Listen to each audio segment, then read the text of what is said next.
Oh my gosh, so a timer went off. Sorry, part 2 again.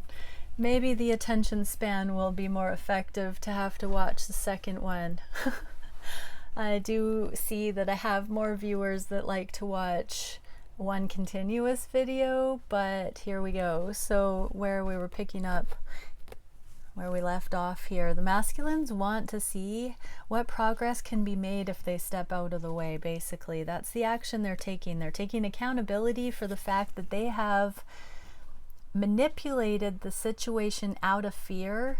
Now, this is not narcissistic stuff. This is not abuse. This is not that kind of controlling stuff. What I'm getting here is divine masculine energy that has refrained, has not wanted to add to things, has not wanted to force, has tried to cap the connection at a rate that feels like it's not going to trigger them, or that it's not going to trigger you, divine feminine. This is usually taking a step back from actively manifesting progress forward because of fear. So in the past, they thought progress might be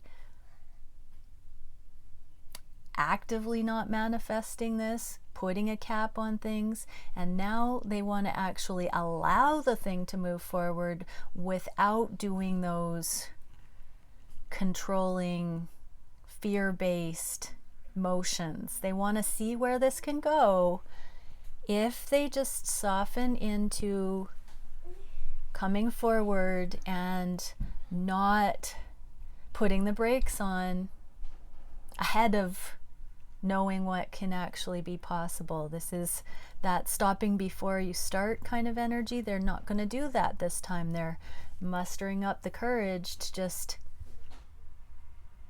come forward and not know the answers.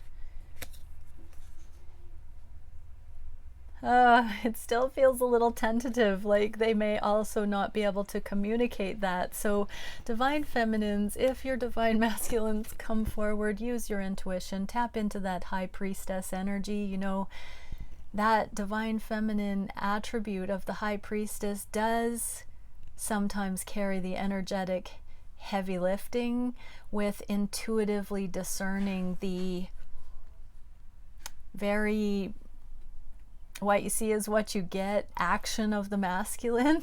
There's not as much inherent intuitive expression from the masculine polarity. So unfortunately, as much as this seems counterintuitive, a lot of the leadership of the divine feminine, a lot of the onus is on the divine feminine to accurately, intuitively discern what's happening in some of this stuff, and to activate the inner divine masculine attribute that allows curiosity about that and opens dialogue. So the divine masculines are following intuition to come forward, but it's like, I got nothing, but I'm here. So cute. So divine feminines, if your masculine's showing up, that action should speak louder than words, but definitely don't criticize if words are not forthcoming. Drop into your heart space and discern that your masculine has come forward. There are ways to honor each other through the clumsiness, through the charting new territory, right? It's a collaborative effort. So everybody who's watching this, have compassion, empathy for your twin, unconditional love. Trust that there has been a long-standing dance going on and really focus on that, affirm that. Don't criticize, don't block, be receptive, everybody. Show up, you know, do your best. Okay, what is the biggest block? Oh, wow. 9 of Wands and 7 of Wands, two of the most defensive energies, but 7 of Wands is all the people and opinions that the masculine is holding in their energy field. So this is thoughts, this is actual friends, naysayers, family members, well-meaning people in the masculine's lives, or actual resistance that the masculine is preoccupied with. Anyways, it's the trailblazing, it's taking the life to the next level, going for what the heart and soul are indicating, and being brave, coming up against difference of opinion, starting these new lives, being a trailblazer. Nine of Wands is the wounded warrior, perseverance. It's in the reverse. So there seems to be flow within the motion of all of these things that need to be navigated. There's a lot of complex dynamics playing out, bottleneck energy in the masculine's lives here. And they're sorting through. It might not be physical things, though it could be with the wands. What I'm really getting, it's all the different energetic currents that have been swarming around the masculine's consciousness, all the different current assessments that could be interpreted in this situation.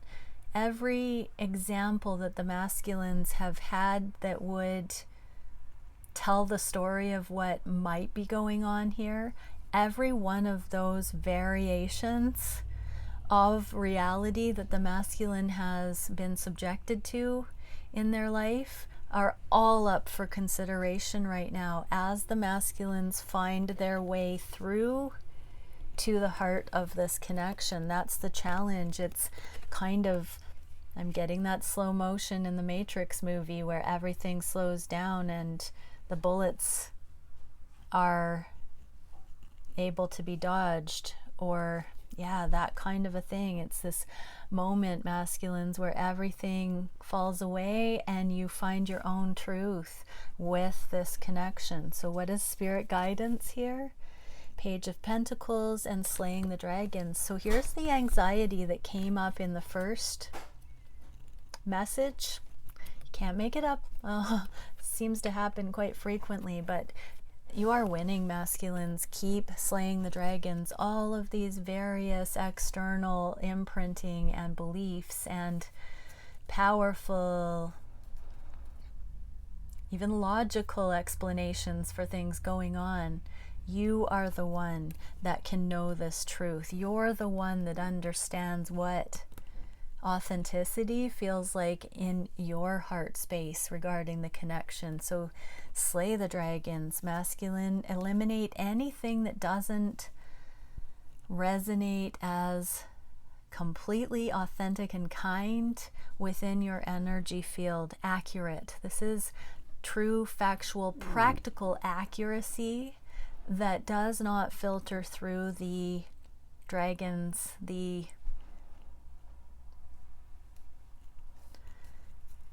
fear of the world, the delusions of the mind.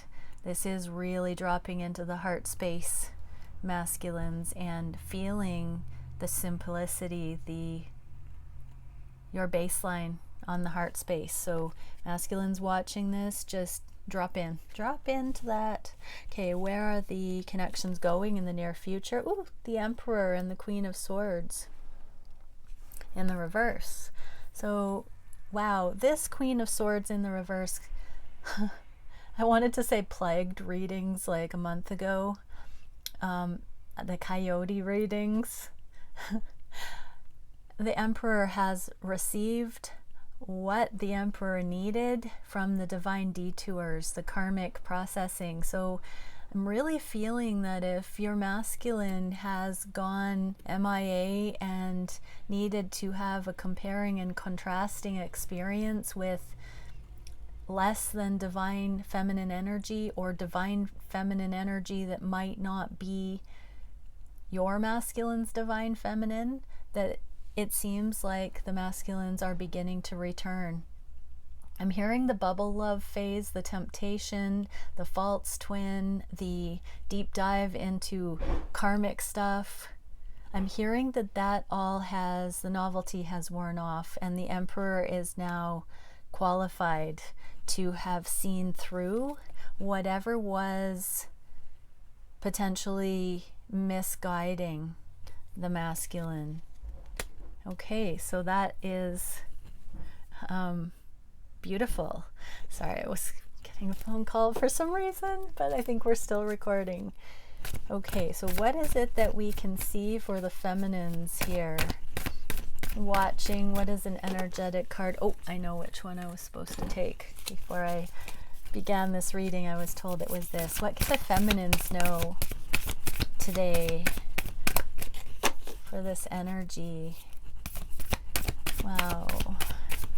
Just distracted because on top of the pile over here, this card was faced up, the devil. So there's a lot of illusion right now that can be seen through feminines. Don't buy into the hype of the 3D.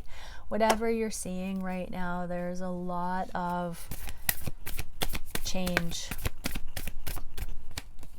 Okay, wisdom. Tap into your own internal wisdom right now. Go deep.